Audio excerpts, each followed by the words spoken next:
To find good option trades on Robinhood, a combination of research, strategy, and tools is necessary. The process begins with selecting the right stock, which can be done by choosing stocks with high volume, such as well-known companies that are currently trending or have upcoming events. Alternatively, one can check the top movers or trending lists on financial websites.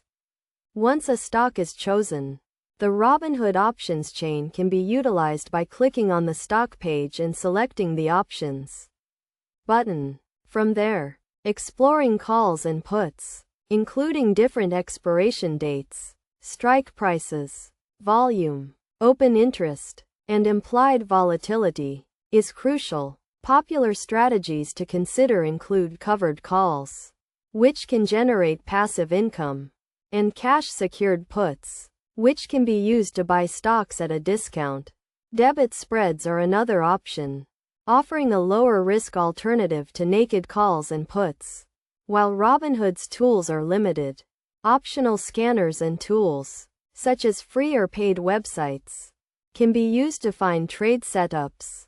Some useful resources include option screeners with filters, as well as websites that track earnings and news.